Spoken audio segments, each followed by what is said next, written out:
Pablo indicó que era un poco difícil, y él habló acerca del sacerdocio de nuestro Señor Jesucristo, establecido según el orden de Melquisedec. Así que vamos a escudriñar esta mañana la palabra, y el tema es Jesús, sacerdote del orden de Melquisedec. Y vamos a leer Hebreos desde el verso 7 al 10, al 11 del capítulo 5. Hebreos capítulo 5, desde el verso 7 hasta el verso 11.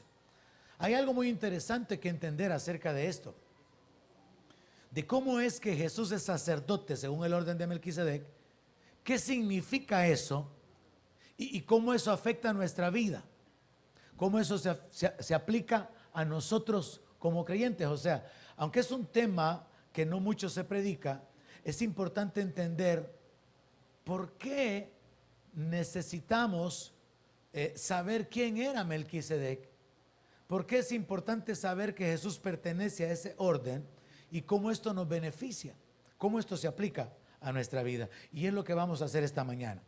Hebreos capítulo 5, verso 7 dice así: y Cristo, en los días de su carne, ofreciendo ruegos y súplicas con gran clamor y lágrimas al que le podía librar de la muerte, fue oído a causa de su temor reverente. Y aunque era hijo, por lo que padeció, aprendió la obediencia. Y habiendo sido perfeccionado, vino a ser autor de eterna salvación para todos los que le obedecen. Gloria a Dios. Y fue declarado por Dios sumo sacerdote según el orden de Melquisedec.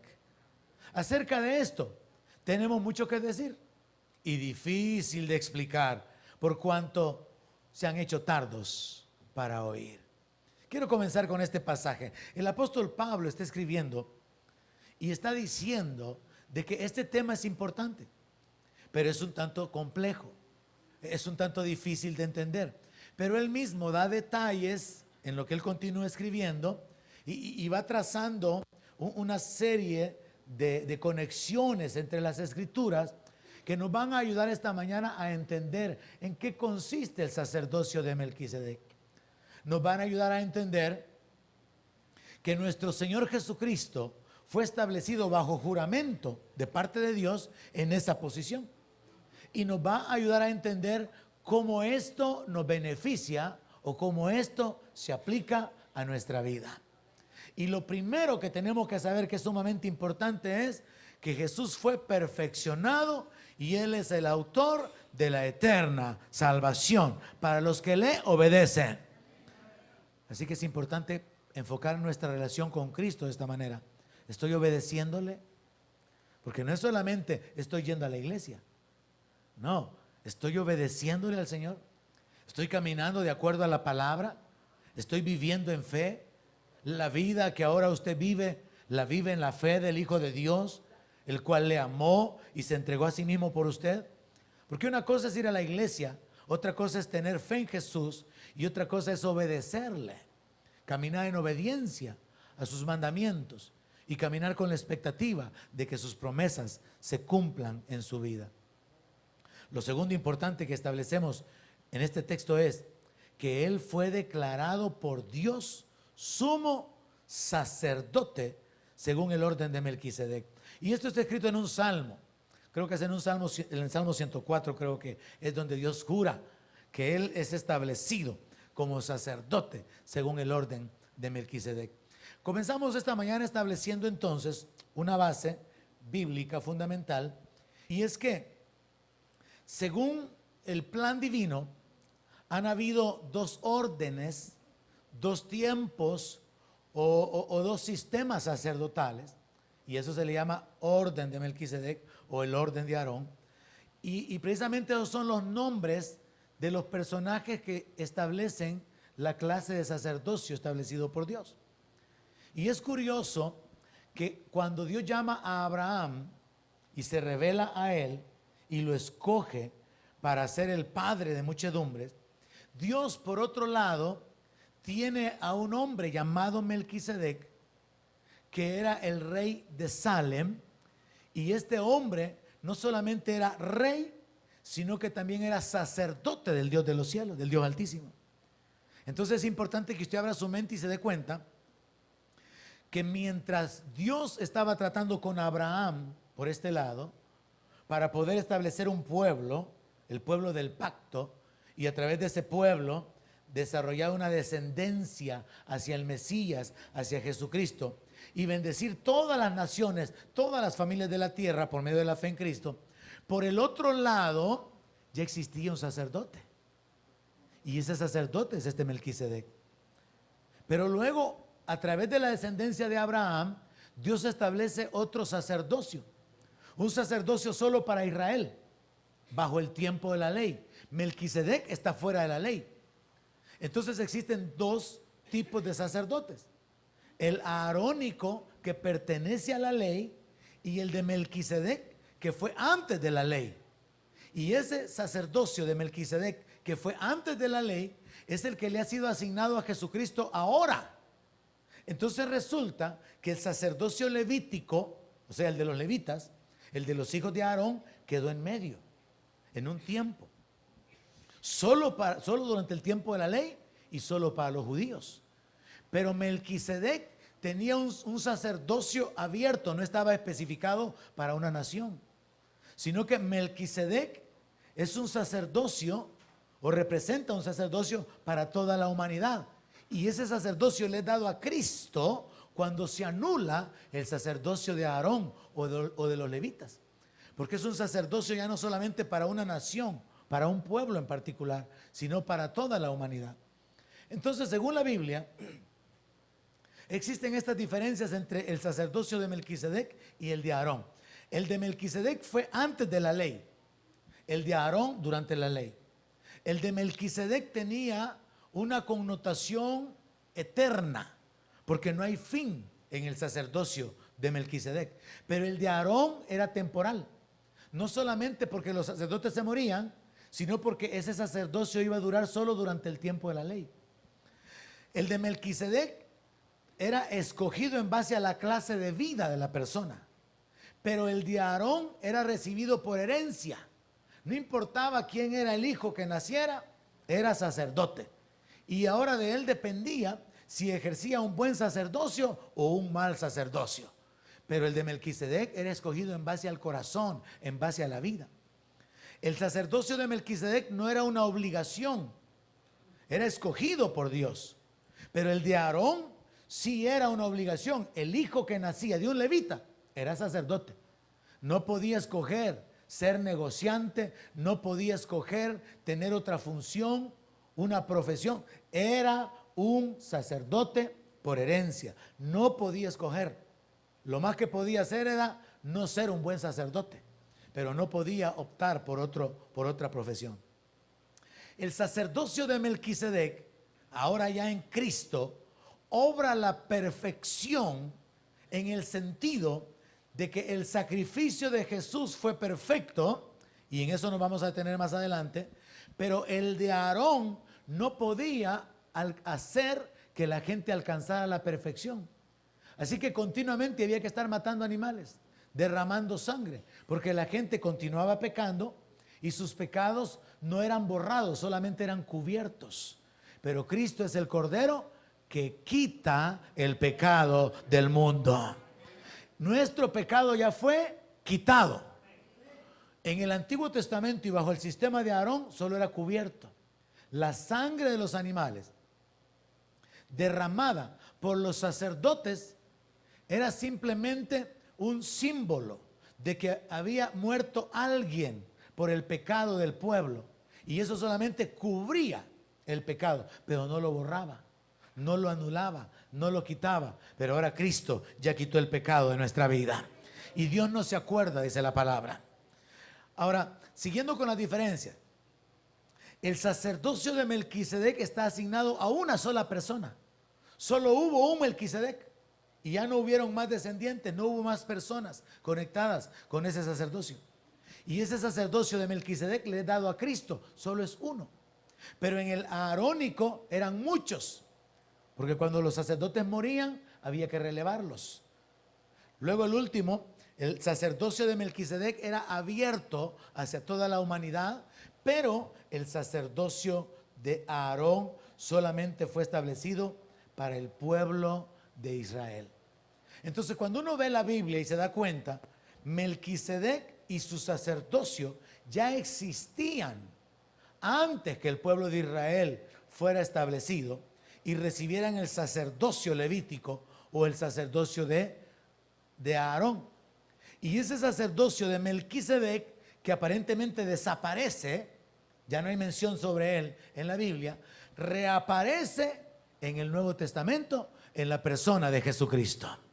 Entonces, habiendo entendido que había una diferencia entre los dos sacerdocios, es muy importante que entendamos que el hecho de que el sacerdocio de Melquisedec apareciera antes de la ley y que luego resurgiera después de la ley, significa que en la mente de Dios ya existía este plan de establecer un único y perfecto sacerdote para siempre, y ese es Jesucristo.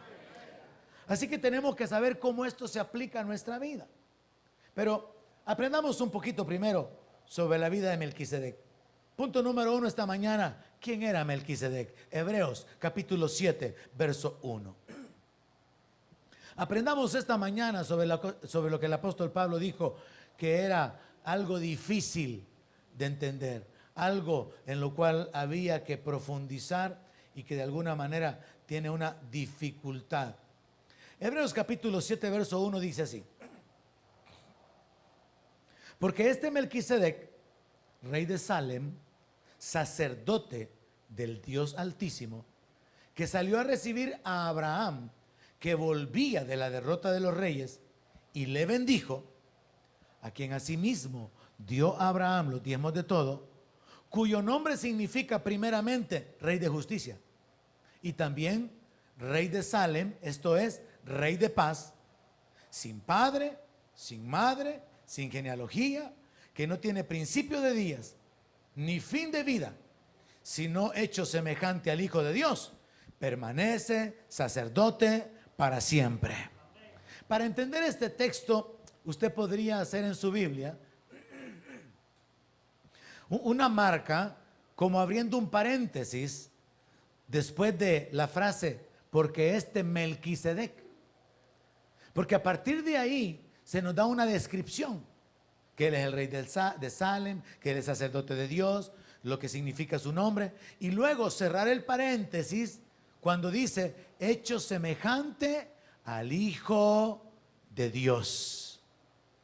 Hecho semejante al Hijo de Dios. Ahí cerrar el paréntesis. Y entonces podemos leer esta frase, porque este Melquisedec permanece sacerdote para siempre. Y en medio encontrar toda la descripción con respecto a la identidad de Melquisedec, la cual se resume de la siguiente manera. Melquisedec era un rey en el tiempo de Abraham. Abraham vivió aproximadamente entre el 2166 antes de Cristo y el 1900 algo. Así que en el año 2070, cuando Abraham tenía unos 80 años, unos 85 años, probablemente fue cuando se encontró con este sacerdote. Así que el rey Melquisedec era el tiempo de Abraham y él tenía su reino 2070 años antes de Cristo. Estamos hablando de 4000 años atrás. Ahora, su reino, según la Biblia, era Salem.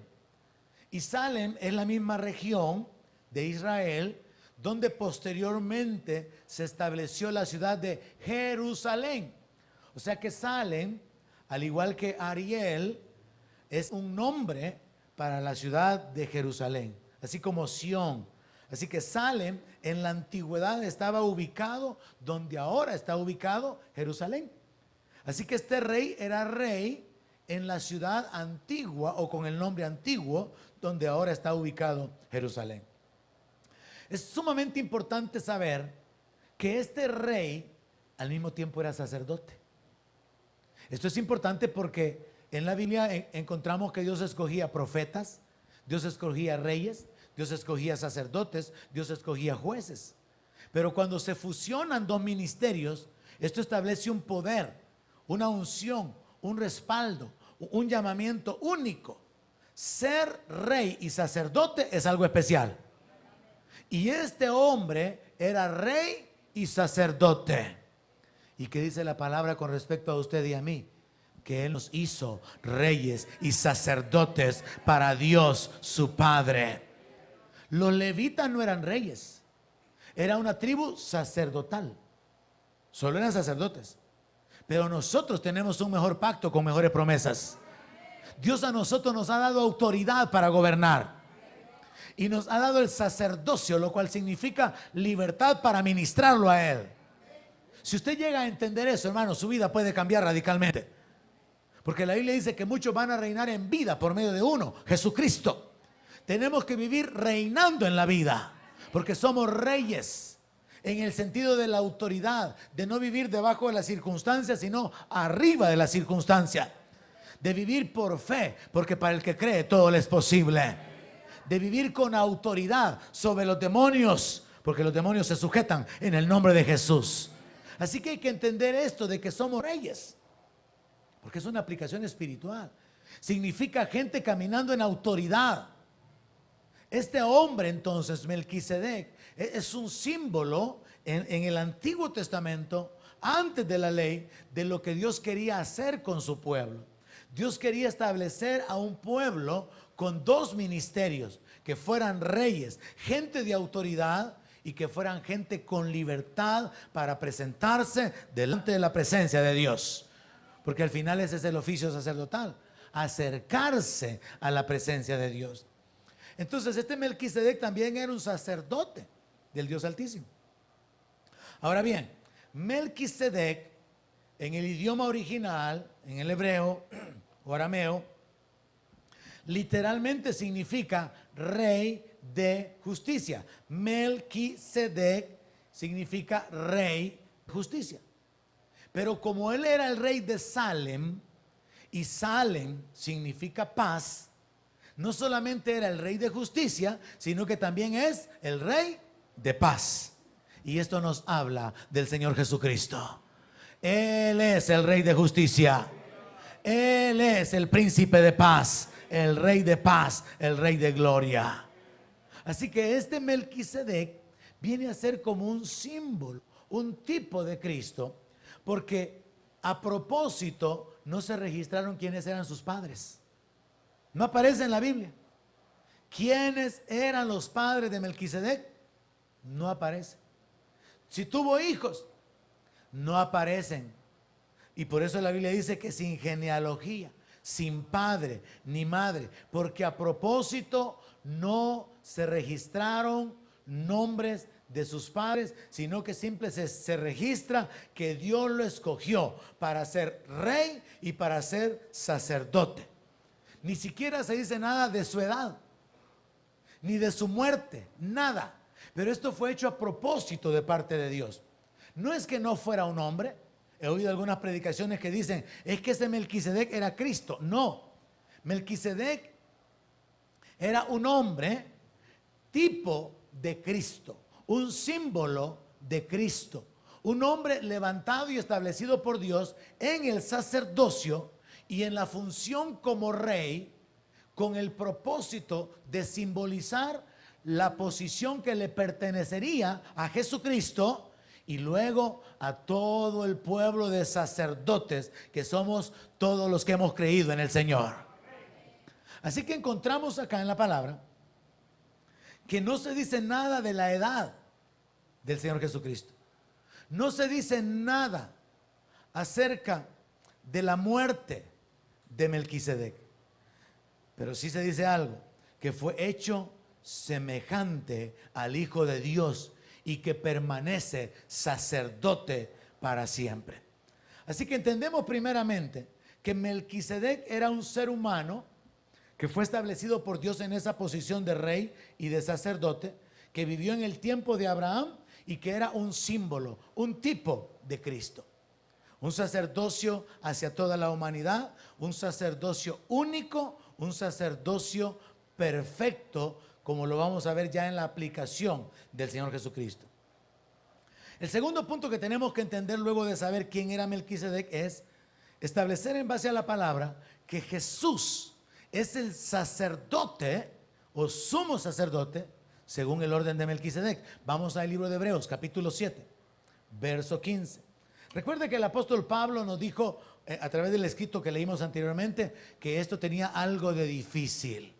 Así que hay que escudriñar la palabra, hay que leer la palabra. No es una enseñanza así superficial, sino que necesitamos detenernos.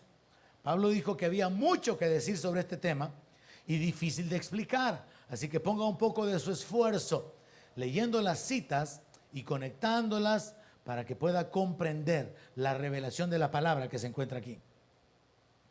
Es importante entonces saber que Jesús es sacerdote según el orden de Melquisedec, para que luego que establezcamos esto sepamos y cómo esto se aplica a nuestra vida. ¿En qué nos beneficia? ¿De qué manera hay una aplicación importante en nuestra vida el saber que Jesús pertenece al sacerdocio según el orden de Melquisedec? Hacia ahí tenemos que enfocarnos. Así que número 2 esta mañana, Jesús es sacerdote del orden de Melquisedec. Hebreos capítulo 7 verso 15 dice así: y esto es aún más manifiesto si a semejanza de Melquisedec se levanta un sacerdote distinto, no constituido conforme a la ley del mandamiento acerca de la descendencia, sino según el poder de una vida indestructible. Pues se da testimonio de él: tú eres sacerdote para siempre, según el orden de Melquisedec. Pablo está tratando de que los judíos entiendan de que aunque ellos todavía tienen templo, porque fue destruido en el año 70, aunque ellos todavía tienen templo y tienen sacerdotes y están efectuando sacrificios, Pablo está tratando de hacerle entender a los judíos que esos sacrificios ya no son necesarios y que ese sacerdocio arónico o levítico ya quedó suspendido, ha sido sustituido por el sacerdocio de Cristo. Pablo está tratando de explicarles a los creyentes judíos que ahora se ha establecido otro sacerdote, un sacerdote distinto que no pertenece a la tribu de Leví. ¿A cuál tribu pertenece Jesús? A la tribu de Judá. Dios levanta un sacerdote de una tribu diferente. Y Pablo toca aspectos como este: si se cambia el sacerdocio, también se cambia la ley. Entonces nosotros vivimos en un nuevo orden sacerdotal y con una nueva ley, la ley de Cristo. Y Cristo es nuestro sumo sacerdote. Él es nuestro jefe. Él es nuestro mediador. Él es el único que puede interceder delante del Padre por nosotros. No hay nadie más. Y eso lo establece claramente la palabra. Entonces Pablo está explicándole a los creyentes judíos que hay un nuevo sacerdocio y que ese nuevo sacerdocio no fue constituido como el de los levitas en base al mandamiento acerca de la descendencia. Los hijos de los levitas iban a ser sacerdotes, quisieran o no quisieran. No, este fue escogido, y fue escogido por causa de la vida, por causa de la santidad, por causa del corazón, por causa de la resurrección y de tener una vida indestructible. Y aquí hay un punto bien importante que aplicar. Los sacerdotes levitas nacían, así que cada vez que nacía un niño levita, era un sacerdote. Había que reconocer, celebrar, establecer, instruirlo como sacerdote. La cosa no podía cambiar. Había nacido un sacerdote. Pero en el caso de Melquisedec, él fue escogido por Dios. En el caso de Jesús, él fue escogido por Dios. ¿Y sabe por qué fueron escogidos? Por causa de la vida que tenían. No como una herencia, nació un niño, sacerdote, no, sino por la vida que tenía Melquisedec. Fue colocado en esa posición. Por causa de la vida de Jesús, que fue santo, apartado de los pecadores, sin mancha, hecho más sublime que los cielos. Eso dice Pablo aquí en Hebreos. Fue escogido y colocado en esa posición por ese carácter. Quiero que vea la diferencia. Unos, los levitas, no podían escoger, nacían sacerdotes. Ahora solamente tenían que decidir si ejercían bien el sacerdocio delante de Dios o eran malos sacerdotes. Pero estos, Melquisedec y Jesucristo mismo, fueron escogidos por causa del corazón. Y aquí viene lo importante. Usted no nació sacerdote. ¿Alguien dice amén? Usted no nació sacerdote. Usted no proviene de una tribu de sacerdotes. Usted no nació obligado a ser sacerdote. No, usted es parte de aquel grupo de personas a los cuales Cristo nos escoge para ser hechos reyes y sacerdotes por causa del corazón. Esto es importantísimo, hermano, que lo entienda. Porque al final, quien no tenga el corazón correcto no va a ser incluido en el sacerdocio. Porque este es un sacerdocio basado en la elección. Pero el sacerdocio levítico era por descendencia. Era por la ley del mandamiento de la descendencia. Pero este sacerdocio en el cual nosotros podemos tener parte está basado en el corazón. En un corazón que busca a Dios, que ama a Dios, un corazón que quiere adorar a Dios, que quiere agradar a Dios. Y entonces Dios dice, estos son mis sacerdotes. No porque estaban obligados a hacerlo, sino porque quieren hacerlo. Así que es sumamente interesante aplicar ese punto, porque los levitas no podían escoger, nacían sacerdotes, pero Jesús fue escogido, fue establecido. Al igual que Melquisedec por causa de su vida, Jesús fue escogido, dice, según el poder de una vida indestructible. Y se da testimonio de él diciendo, tú eres sacerdote para siempre, según el orden de Melquisedec. O sea que en el plan divino, con el propósito de mostrar ese sacerdocio que nunca va a terminar, que le pertenece ahora a nuestro Señor Jesucristo y que nos va a ser dado a nosotros en la entrada en el reino. Ese sacerdocio era lo que estaba en la mente de Dios cuando Dios levanta a Melquisedec y no le pone fin. No se muere Melquisedec, no hay descendientes, no hay relevo, porque esto era el símbolo de lo que Dios realmente quería establecer: un reino de sacerdotes, un pueblo de reyes y de sacerdotes que tienen libertad de acercarse ante la presencia de Dios. En el verso 21 dice algo también sumamente interesante, que es una diferencia con respecto al sacerdocio de Aarón. Y dice así: porque los otros sacerdotes ciertamente sin juramento fueron establecidos, pero este con el juramento del que le dijo, juró el Señor y no se arrepentirá, tú eres sacerdote para siempre, según el orden de Melquisedec. Entonces Jesucristo fue establecido en una posición de sacerdote para siempre. Ya no va a haber ningún otro sumo sacerdote. No necesitamos otro sumo sacerdote. Nadie más va a ocupar esa posición de gloria. Solo le pertenece a nuestro Señor Jesucristo. Él es sumo sacerdote para siempre, establecido bajo juramento de Dios. Qué tremendo ver que los otros sacerdotes nacían sacerdotes. Simplemente otro levita, otro sacerdote. Pero este fue escogido. Y Dios juró. Lo coloca en una posición incambiable. Una posición en la cual nadie lo puede relevar. Una posición que no necesita un sustituto, porque Él ya no puede morir. Él vive para siempre. Y Él es el Todopoderoso. Él es el Hijo de Dios hecho perfecto.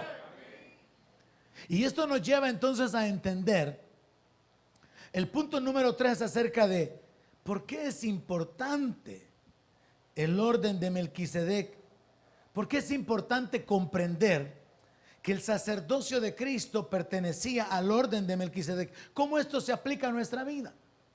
¿Qué beneficios hay de esto? Y entonces entendamos lo siguiente. Primero, según Hebreos 7:11, el sacerdocio de Aarón no podía perfeccionar al pueblo, pero el sacerdocio de Melquisedec sí puede hacer perfectos a los santos. Veamos esto en el 7:11 de Hebreos. Si pues la perfección se alcanzara por el sacerdocio levítico, porque bajo él recibió el pueblo la ley, ¿qué necesidad habría aún de que se levantara otro sacerdote según el orden de Melquisedec y que no fuese llamado según el orden de Aarón? Pablo está queriendo hacer reflexionar a los creyentes judíos y les dice, miren, si a través de los sacrificios de animales y de la sangre derramada y de guardar las fiestas y todas las celebraciones y los sacerdotes usando las vestiduras que Dios les ordenó, se hubiera logrado la perfección, la remisión de los pecados, un perdón absoluto, completo y eterno, si eso se hubiera logrado bajo la ley, ¿para qué hubiera sido necesario levantar otro sacerdote? Lo que Pablo está haciendo es haciéndolo reflexionar que la verdad es todo lo contrario. A través de la ley nadie podía alcanzar la salvación ni la vida eterna. Primero, porque nadie podía cumplirla. Segundo, porque la sangre de los animales solamente cubría el pecado, lo tapaba. Es como que usted en vez de hacer limpieza, solamente cierra el cuarto y esconde que la gente no vea el desorden. Entonces, nuestro pecado quedaba, el pecado de los judíos quedaba cubierto por la sangre de los animales, pero no era removido, no era quitado. El pecado permanecía ahí. Y por esta razón, la gente no podía ir a la gloria. En el Antiguo Testamento permanecieron en el seno de Abraham. Fue hasta que Jesús se presentó, no en el altar hecho de manos, sino en el cielo mismo, como el sacrificio perfecto, que Él pudo abrir el camino hacia la gloria de Dios. Y siendo Él el primogénito, entonces pudo tomar cautiva la cautividad. Nadie era perfeccionado en el Antiguo Testamento. Nadie quedaba limpio de su pecado. Nadie alcanzaba la vida a través de guardar la ley. Era imposible. Entonces Pablo les hace ver que hubo necesidad de levantar otro sacerdote, pero que fuera un sacerdote diferente. Porque si hubiera sido del mismo orden de Aarón, entonces la cosa no habría cambiado. Sería otro hombre débil, otro hombre que moriría, ofreciendo sacrificios imperfectos y obteniendo una redención temporal. Yo quiero que en este punto usted se ubique en lo siguiente, hermano. La forma en que vivieron los judíos era totalmente diferente a la nuestra en el sentido de la fe aplicado a esto. Nosotros ya fuimos perdonados si hemos nacido de nuevo. Hemos sido perdonados. Amén. Y hemos pasado de muerte a vida por la fe en Cristo Jesús. Ya estamos salvos. El que tiene al Hijo tiene la vida. El que no tiene al Hijo no tiene la vida. Así es como Dios lo plantea en el Nuevo Testamento. Dios ya obró a favor nuestro por causa de la fe en Cristo, que es el sacrificio perfecto. Pero en el Antiguo Testamento los judíos vivían esperando al Mesías. Y mientras el Mesías venía, conseguían un retardo en el juicio, conseguían un perdón temporal a través de la sangre de los animales. Y una vez al año obtenían un perdón nacional, porque estaban esperando que sus pecados fueran completamente borrados como Dios lo había prometido. Entonces los judíos vivían como cubriendo el pecado, y pasaban etapas con esa expectativa. Un día el Mesías vendrá y Dios les había prometido que iba a borrar las rebeliones Y que así como está de lejos el oriente del occidente, así iban a quedar las rebeliones de su pueblo. Que las iba a echar a lo profundo del mar, donde no se podían encontrar. Entonces los judíos vivían con la necesidad de estar ofreciendo sacrificios por el pecado. Pero la iglesia ya no tiene que ofrecer sacrificios por el pecado. La iglesia tiene que vivir ofreciendo sacrificios de alabanza, sacrificios de acción de gracia, sacrificios de adoración, porque ya somos salvos. Los judíos estaban esperando ser salvos. Así que tenían que matar animales, hacer sacrificios, presentar ofrendas para alcanzar la salvación.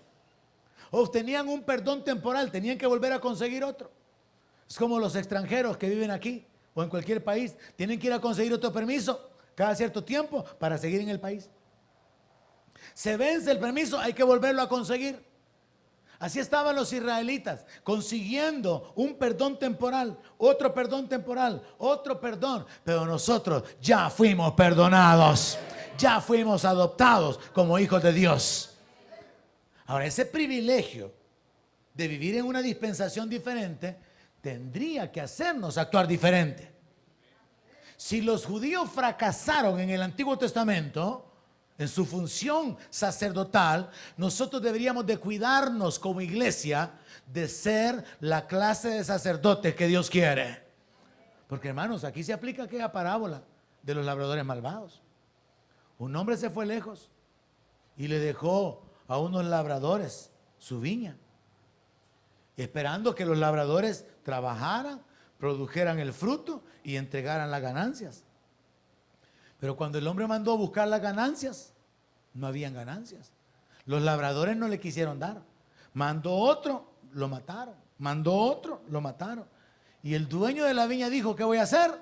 Voy a mandar a mi hijo. Y lo manda. Y también matan al hijo. Jesús cuenta esta parábola, pero es una historia que tiene detrás el simbolismo de que el pueblo de Israel recibió el reino, las leyes del reino, las bendiciones del reino, las promesas del respaldo de Dios, pero ellos no fueron fieles a Dios.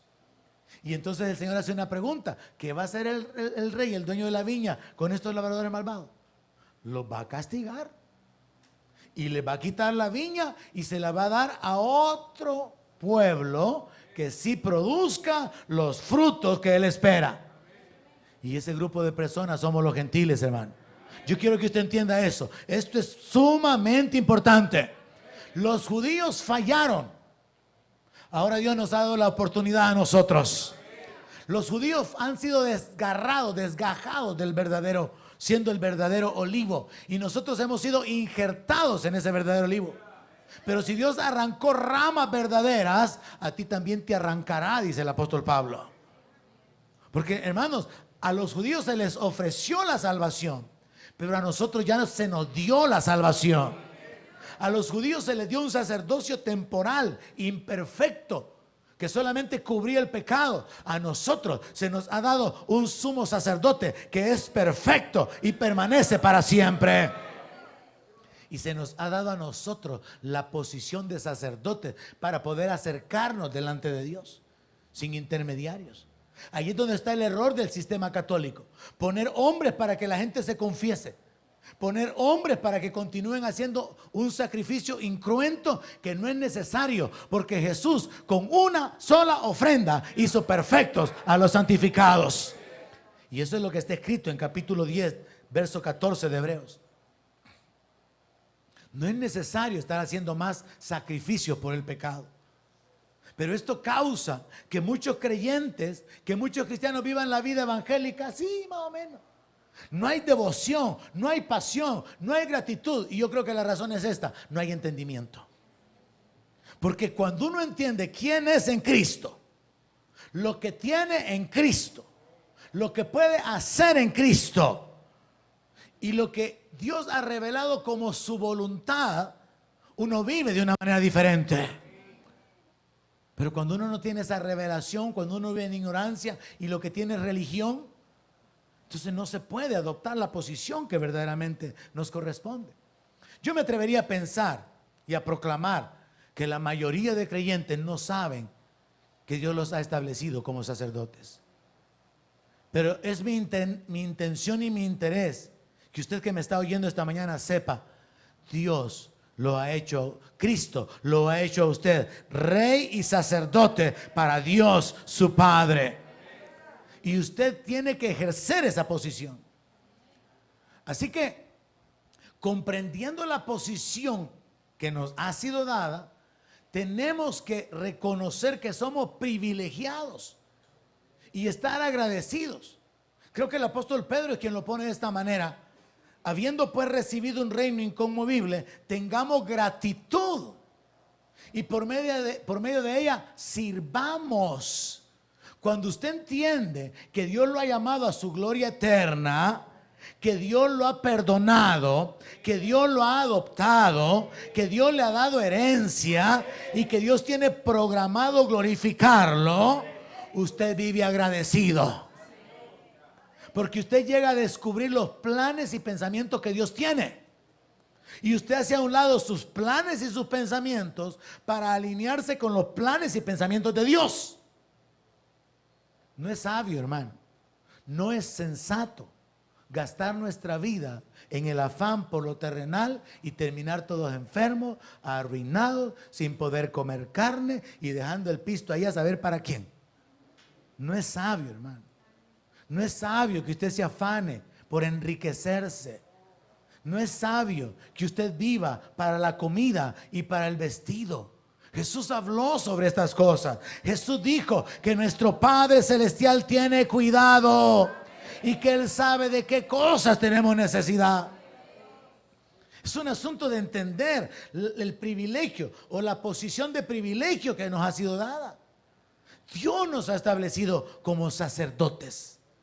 Dios nos ha establecido como reyes, porque desde el principio, cuando puso al hombre en el jardín del Edén, Dios le dio la autoridad de gobernar, de sojuzgar.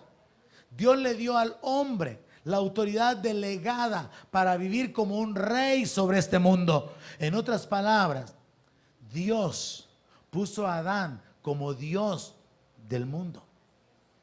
Pero cuando Adán obedeció al diablo, el diablo se convirtió en el Dios de este siglo y el hombre perdió la autoridad y quedó sujeto a las potestades demoníacas, quedó sujeto a la muerte, a las enfermedades, a las circunstancias, quedó dominado. Pero en Cristo hay verdadera libertad. En Cristo la persona puede ser libre, pero tiene que reaccionar y caminar en fe ante el conocimiento o ante la revelación dada por Dios. Así que estamos en el punto. ¿Por qué es importante el orden de Melquisedec? Primero, era necesario para obrar la perfección. Porque el sacerdocio levítico no pudo perfeccionar a los judíos, no pudo salvar a los judíos, no pudo remover el pecado. Era necesario que se levantara otro sacerdote y que ese sacerdote fuera de otra tribu, no según el orden de Aarón. Así que es levantado el Señor Jesucristo y Él, según la palabra, con una sola ofrenda hizo perfectos para siempre a los santificados. ¿Qué significa eso? Que ahora usted está completo y listo para entrar en la presencia de Dios. Mire la frase: con una sola ofrenda hizo perfectos. Mientras los católicos siguen haciendo ofrendas de un sacrificio como una repetición que ya no es necesaria, la Biblia establece: Jesús hizo un solo sacrificio de sí mismo. Y ese sacrificio perfecciona a los creyentes. Perfección significa completo, que no le falta nada. Usted está completo y listo para poder entrar en la presencia de Dios. Y eso es lo que quedó simbolizado cuando el velo se rasgó. Dice el apóstol que el Espíritu Santo daba a entender que el acceso al lugar santísimo todavía no estaba disponible. Pero cuando el velo se rompe, ahora se puede mirar el lugar santísimo, literalmente en aquel tiempo, exactamente en el momento en que Jesús muere. Pero esto es simbólico para nosotros. Ahora nosotros nos podemos acercar a la presencia de Dios. Yo sé que tenemos este problema en nuestra mente. Podemos estar cantando, podemos estar orando o adorando y nuestra mente nos bloquea. Y a veces yo no sé si usted coincide conmigo, a veces usted está orando y se descubre que usted está orando mecánicamente, pero usted no está realmente creyendo que hay un Dios. Usted no está conectado sabiendo que ese Dios le está escuchando y usted no está convencido de que ese Dios que le está escuchando va a obrar a favor suyo, porque eso requiere una actitud espiritual. Cuando eso le suceda, deténgase y vuelva a comenzar, reconociendo algo: Dios está en todas partes y no podemos escondernos de Él. Cuando usted se descubra a usted mismo que está orando, hablando y descubre que no está en fe, deténgase y póngase en fe. Tome la actitud espiritual. Hay un Dios creador de los cielos y de la tierra, y ese Dios es omnipotente y omnipresente. Y vuelva a comenzar, porque la Biblia dice que oraremos con el espíritu y con el entendimiento. Y a veces solamente estamos orando con el entendimiento, estamos orando lo correcto, pero no estamos orando con el espíritu. Jesús dijo que era el tiempo de los adoradores en espíritu y en verdad. En espíritu, de corazón, con fe. Cuando usted adora a Dios, sepa, hay un Dios en los cielos sentado en su trono.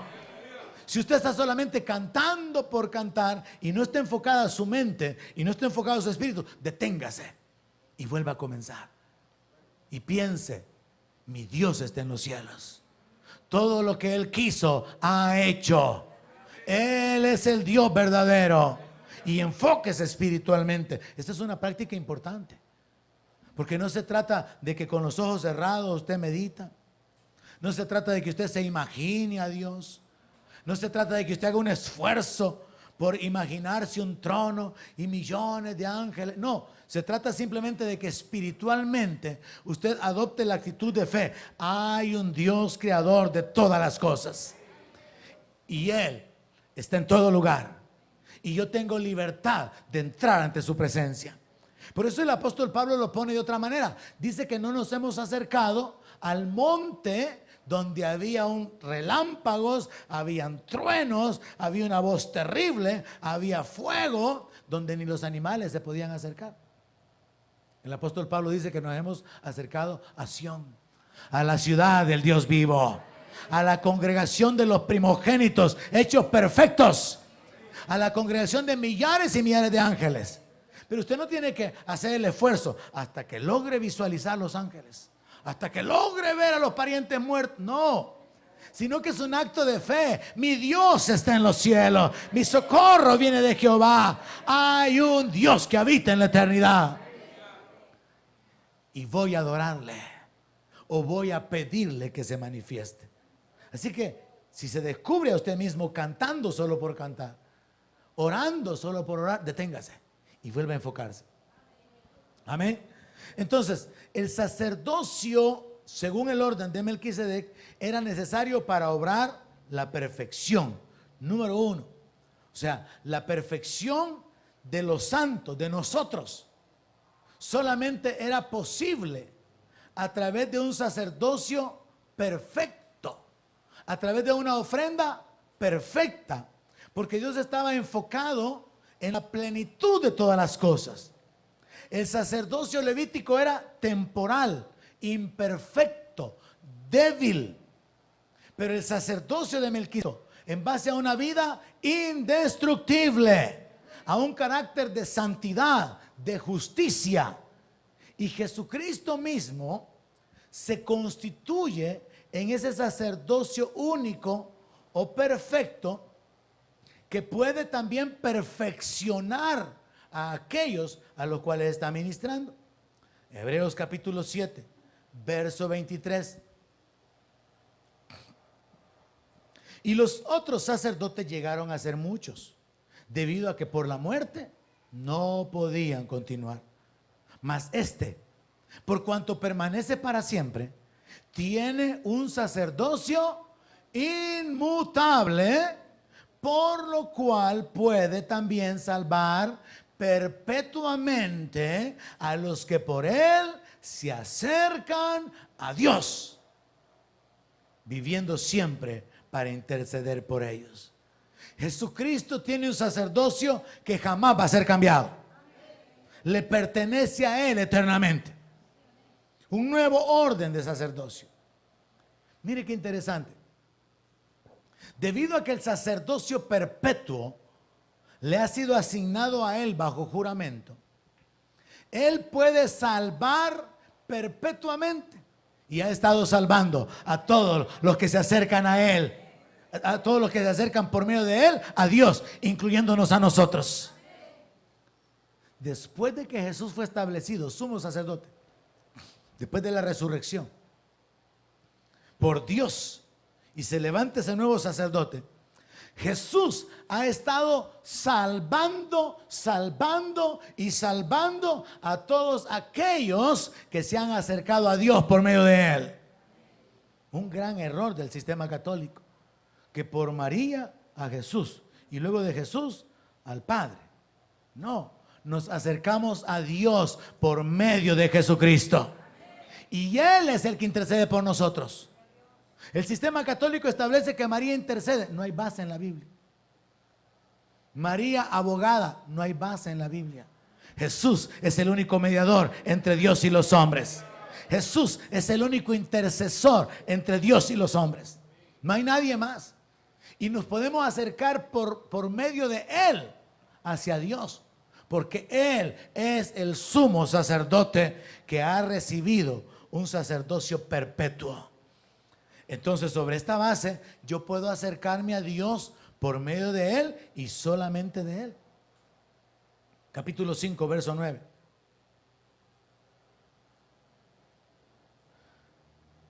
El sacerdocio de Melquisedec no solamente es un sacerdocio perfecto, sino que está conectado con un sacrificio perfecto, y por causa del sacrificio perfecto, perfecciona a aquellos que están siendo ministrados con ese sacrificio. Déjeme explicarlo en el lado de los levitas. El sacerdocio de los levitas, hombres débiles, hombres mortales, hombres con sacrificios de animales y sangre de animales, no podían perfeccionar y declarar completos, limpios, salvos y santos a los judíos que traían la ofrenda. No se podía, porque ellos no eran perfectos, ni la ofrenda era perfecta. Pero el sacerdocio de Cristo, Él es el sumo sacerdote perfecto. Y Él mismo es la ofrenda, porque se presentó Él mismo con su sangre. Entonces, en el orden de Melquisedec, tenemos un sacerdote perfecto, tenemos una ofrenda perfecta, y los santificados, alguien diga amén, somos perfeccionados. Y aquí se cumple el plan de Dios de la redención. O sea que la razón por la cual era necesario el sacerdocio según el orden de Melquisedec era porque el sacerdocio levítico era imperfecto y no podía perfeccionar a nadie. Pero el sacerdocio de Jesucristo es perfecto y sí puede perfeccionarnos. Entonces usted mentalícese: delante de Dios soy perfecto, delante de Dios soy acepto, y viva como sacerdote y ministre a Dios.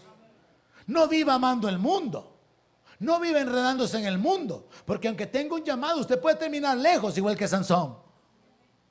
Aunque tenga una posición, usted puede terminar desechado igual que Saúl. Dios lo ha hecho rey y sacerdote a usted, pero de su corazón depende que usted sea un rey y un sacerdote para Dios su Padre. Él lo ha escogido ya, Él lo ha establecido ya, lo ha perfeccionado. Usted tiene libertad para entrar al lugar santísimo por la sangre de Jesucristo, por el camino que Él nos abrió a través de su carne que fue entregada por nosotros. Hermano, lo que le estoy predicando es sumamente importante. Todo creyente debería de entender esto y vivir cada día de su vida como sacerdote. Usted quizá mira de repente a alguien con hábito, ve a unas monjitas por ahí caminando juntitas, calladitas, ve a un sacerdote, hay un sacerdote. Usted es un sacerdote. Usted es un ministro de Dios. Eso es lo que dice la palabra ya en Isaías 61. Cuando habla acerca de que la unción está sobre el Señor para ministrar a los heridos, a los abatidos, a los desconsolados. Y luego dice más adelante, y serán llamados árboles de Jehová, plantillo de Jehová, ministros para la gloria suya. Dios lo ha levantado con un propósito, hermano, que usted sea un ministro. Dios lo ha levantado con un propósito, que usted anuncie las virtudes de aquel que lo llamó de las tinieblas a la luz. Y como creyentes muchas veces estamos fallando en lo básico. No estamos compartiendo con otros, no estamos evangelizando, no estamos adorando, no estamos alabando a Dios, ni siquiera nos estamos congregando correctamente. No estamos cumpliendo con esa función. Necesitamos tener gratitud bajo el entendimiento de lo que Dios ha hecho en nuestra vida. Dios me ha hecho perfecto a través del sacrificio de Cristo. Jesucristo tiene un sacerdocio que ya no va a cambiar, y Él es poderoso para salvar a los que se acercan por medio de Él a Dios. Verso 9 de Hebreos 5, y habiendo sido perfeccionado, ¿quién? Cristo. Vino a ser autor de eterna salvación para todos los que le obedecen. Jesús no es autor de salvación de los que levantan su mano en la iglesia y lo confiesan como su único, personal y suficiente Salvador. No. En una ocasión a Jesús le gritaron: bienaventurados los pechos que mamaste y el vientre que te trajo. Y Jesús le respondió a esa mujer que le gritó eso en medio de la multitud: más bienaventurados los que oyen la palabra de Dios y la hacen. No estaba queriendo menospreciar la posición de María, no. Estaba queriendo exaltar la posición de cualquiera que oye la palabra de Dios y camina en fe y la obedece. Él ya había enseñado que a cualquiera que lo oyera e hiciera lo que él decía, lo comparaba a un hombre que edificaba su casa sobre la roca. Y hermano, ¿quién se puede arrepentir de vivir por el verdadero evangelio? Nadie. Vivir por la religión, sí, la religión mata. La religión limita. Los mandamientos de hombres quitan la vida, quitan el gozo. Pero vivir por el evangelio, que es poder de Dios, ¿quién se va a avergonzar de eso? Nadie. Pero cuando no se entiende el evangelio, cuando lo que se tiene es religión, cuando lo que se tiene es un sistema de prohibiciones y de mandamientos que no producen vida, la gente prefiere irse al mundo. Ahora, usted puede estar siendo enseñado con la palabra y todavía puede preferir irse al mundo porque no ha captado, así como Moisés, que hay una gloria que está por manifestarse y que vale la pena menospreciar el ser parte del reino de Egipto y ser maltratado con los judíos, con los hermanos, sabiendo que hay algo bueno que está preparado adelante. Lo mismo que le pasó al apóstol Pablo. Él dijo: si yo todo lo tengo por basura, dijo. Ciudadano romano, un hombre intelectual, un hombre bien instruido. Pablo no era como Pedro. Pedro sabía remendar redes. Pedro era tan mal pescador que un día se fue al agua y: Jesús, sálvame que me ahogo. ¿Te imaginas Pedro? Cuando usted compara a Pedro con Pablo, no, hombre, Pablo es un gigante. Pedro era iletrado. Pedro no sabía ni cómo pescar. Pasaron toda la noche y han pescado algo. No, señor, un buen pescador sabe dónde ir a pescar. Pero Pablo, hermano, instruido a los pies de Gamaliel, ciudadano romano, tenía respaldo de las autoridades. Y dice: todo eso es basura para mí, si yo lo que quiero es ganarlo a él. Hermano, cuando usted llegue a ese punto, basura lo que hay en el mundo. Basura las riquezas y los tesoros del mundo. Basura la posición del mundo. Basura la gloria que le den los hombres. Lo único que vale es realmente lo que está conectado con el reino. La alabanza que viene del Dios de los cielos. La posición que Dios da. La presencia de Dios. El respaldo de Dios. El favor de Dios. Eso es algo por lo que hay que luchar. Así que cuando usted entiende el Evangelio y usted vive por el Evangelio, usted recibe los beneficios. Pero cuando no lo entiende, como dijo el apóstol Pablo en el texto que usamos de base, porque se han hecho tardos para oír. Yo sé que este es un mensaje, no es para todos, porque Pablo habla acerca de que la leche es para los tiernos, pero la carne es para los grandecitos. Y este mensaje no lo pueden entender los creyentes que no han desarrollado un poco de conocimiento en la palabra. Pero es importante saber que Dios nos ha perfeccionado por medio del sacerdocio de Cristo. Y que Cristo tiene un sacerdocio perfecto y perpetuo. Y por eso Él es autor de eterna salvación. Hebreos 7:26. Jesús tiene el sacerdocio perfecto. Hebreos 7:26. Porque tal sumo sacerdote nos convenía. Alguien dígame. Nos convenía ese sacerdote, hermano. Porque si estuviéramos bajo la ley, solo estuviéramos recibiendo una cobertura del pecado, un perdón temporal. Pero en Cristo nuestro pecado ha sido quitado. Porque tal sumo sacerdote nos convenía. Mire qué precioso como Pablo se refiere a nuestro Señor: santo, inocente, sin mancha, apartado de los pecadores y hecho más sublime que los cielos. Aleluya, gloria a su nombre. Qué descripción, hermano. Santo, inocente, sin mancha, apartado de los pecadores y hecho más sublime que los cielos. Que no tiene necesidad cada día, como aquellos, de poder ofrecer sacrificios una y otra vez. Y tener que ofrecer también sacrificios por sus pecados. No tiene necesidad cada día, como aquellos sumos sacerdotes, de ofrecer primero sacrificios por sus propios pecados y luego por los del pueblo. Porque esto lo hizo una vez para siempre, ofreciéndose a sí mismo. Gloria a Dios. Hay que entender esto, hermano.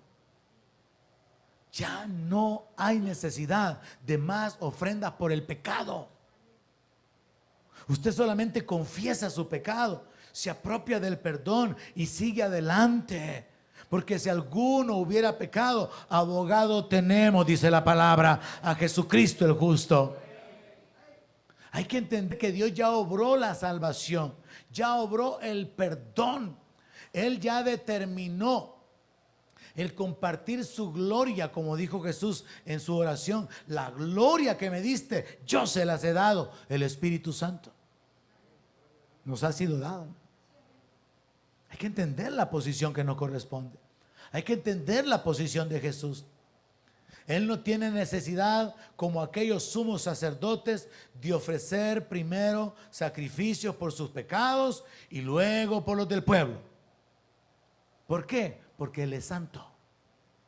Porque Él es perfecto. Porque Él es el Cordero sin mancha.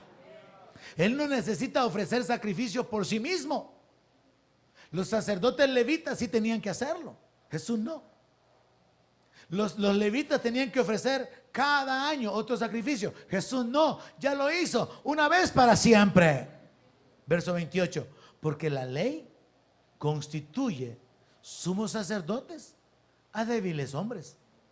Pero la palabra del juramento posterior a la ley, al Hijo hecho perfecto para siempre.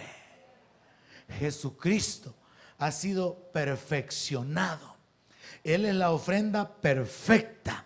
Él es el sumo sacerdote perfecto. Y con su sacrificio, con su ofrenda, Él perfecciona a los santos. Él perfeccionó a los creyentes. Él perfecciona a la iglesia, pues. Él nos ha perfeccionado. Nos ha hecho aptos para entrar en el reino. Por eso la palabra dice que somos aceptos en el amado. Es en Cristo que usted es aceptado en el cielo. Es por Él que usted puede entrar en el reino de los cielos. Porque Él es el sacrificio perfecto.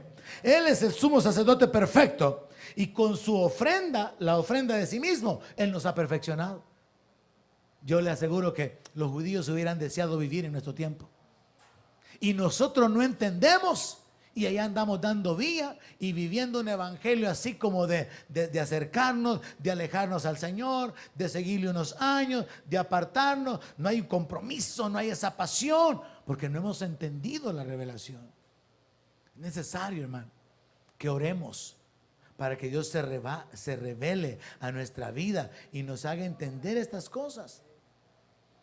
He establecido esta mañana quién era Melquisedec. Luego he establecido por qué era importante el poder comprender que Jesús era sacerdote según el orden de Melquisedec. O he probado con la palabra que Jesús es sacerdote según el orden de Melquisedec. Y luego me detuve en, ¿y por qué es importante? Entender que a Jesús le corresponde ese sacerdocio. Y traté de explicar que primero el orden de Melquisedec o ese sacerdocio era necesario para que nosotros fuéramos perfeccionados. Segundo, que es importante porque ese es un sacerdocio perpetuo, único, ya no cambia, nadie más lo va a recibir. Y tercero, porque el sacerdocio de Melquisedec es el sacerdocio perfecto. Jesús es el sumo sacerdote que fue hecho perfecto y para siempre. Y entonces podemos ir concluyendo, estableciendo estas verdades de la palabra. Jesús, al igual que Melquisedec, que era rey de Salem y sacerdote del Dios Altísimo, Jesús nos es presentado como nuestro rey. ¿Cuántos tienen a Jesús como rey? Él es el rey de reyes. Jesús es nuestro rey. Jesús es nuestro Señor, nuestro amo, nuestro dueño, nuestro redentor, nuestro salvador. Son títulos que están conectados. Entonces, Jesús es nuestro rey y nuestro sumo sacerdote. Y esto es buenísimo, mire. Jesús, como rey, así como cuando los reyes se levantaban para conquistar o para liberar a los súbditos, a su pueblo, porque habían sido llevados cautivos por otra nación. Jesús, como rey, usó su autoridad y su poder para libertarnos del dominio del pecado y del dominio del diablo. ¿Cuántos ya son libres? El diablo no tiene poder sobre usted si usted le pertenece a Cristo. El pecado ya no tiene dominio sobre usted. ¿Cuántos antes eran pecadores pero ya no? Ahora somos hijos del Dios Altísimo. No solamente nos perdonó, sino que nos dio la autoridad y el poder de andar en una vida nueva. Entonces mire esto, qué tremendo. Jesús es nuestro rey y nuestro sumo sacerdote. Como rey usó su poder y su autoridad para libertarnos del poder del pecado y del diablo. Nos hizo libres, nos sacó de debajo de aquel que era más fuerte que nosotros. Pero como sumo sacerdote, a través de la ofrenda de sí mismo, a través de su sangre, nos libró de la maldición y nos libró de la muerte. ¿Hay alguien que me esté entendiendo? Como rey me libró del pecado y del poder del diablo. Como rey, Él me ha rescatado. El pecado ya no tiene poder sobre mi vida. Puedo resistirlo, puedo no pecar. Antes era un esclavo del pecado, ahora no, soy un siervo de la justicia, porque mi rey me ha hecho libre. Mi rey me ha hecho libre del poder del pecado y del poder del diablo. ¡Aleluya! Y eso es con todos los creyentes. Pero mi sacerdote me ha hecho libre de la maldición. Mi sacerdote ha quitado toda la maldición que me correspondía por causa del pecado, e incluso me ha librado de la muerte. Como sacerdote, la ofrenda que Él presentó de sí mismo toma toda la maldición y deja la bendición disponible para mí. Soy bendecido con el creyente Abraham. Soy de la fe, soy un hijo de Dios. Soy bendito al salir, al entrar. Las bendiciones de Dios me persiguen y me alcanzan porque soy un hombre de fe, porque he puesto mi fe en mi sumo sacerdote. No por lo que yo fuera, no por lo que yo hago, no por lo que yo soy, por lo que Él hizo. ¿Por quién es Él? Libertad completa. Ahora entienda, hermano, porque Jesús dijo: si el Hijo los liberta, van a ser libres de verdad. Porque a través de su doble ministerio como rey, Él lo saca a usted de debajo del poder del diablo y lo pone arriba. A través de su poder y su autoridad lo sacó de debajo del pecado, lo vistió de justicia y lo pone arriba del pecado. Lo libertó. ¿Hay alguien libre aquí? Y por causa de su ministerio sacerdotal, Él anuló toda la maldición que había sobre su vida y ha hecho disponible la bendición. Lo ha libertado de la maldición. Es lo que dice Gálatas: Cristo me redimió de la maldición de la ley. Viva, camine, piense, actúe como alguien que está redimido de la maldición de la ley, no como alguien que está sujeto a que 2 de cal y 2 de arena.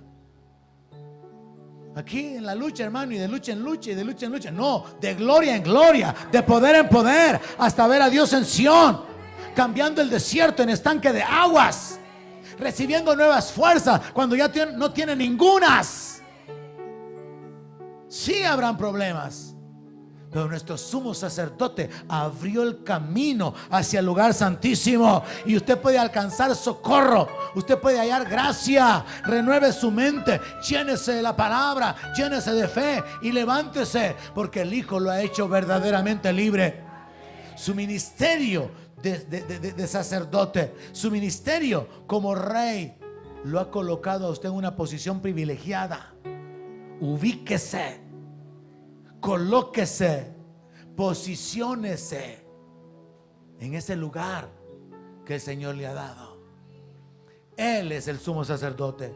Nosotros somos un pueblo de sacerdotes. Jesús operó en los 2 ministerios. Jesús ha sido establecido como rey y sacerdote, y como precursor entró al lugar santísimo. Nosotros vamos detrás de Él, y porque Él es rey y sacerdote, Él nos ha hecho a nosotros reyes y sacerdotes para Dios su Padre. Y esto es según el orden de Melquisedec, porque cuando hayamos resucitado, nada va a cambiar, y usted como sacerdote va a poder ministrar a Dios en su presencia. Pero mientras ese día llega, practiquémoslo aquí, hermano. Practiquemos aquí ser adoradores. Practiquemos aquí ser ministros de Dios. No se desenfoque, no se distraiga, no se quede atrás cuando se puede venir adelante, porque allá atrás hay movimientos y muchas veces hay distracciones, hay mucho ruido allá atrás. Venga, acérquese para oír, acérquese para presentar sus sacrificios. Ensaye, porque su profesión es ser un sacerdote del Dios de los cielos. Donde mi palabra sea su alimento, allí quiero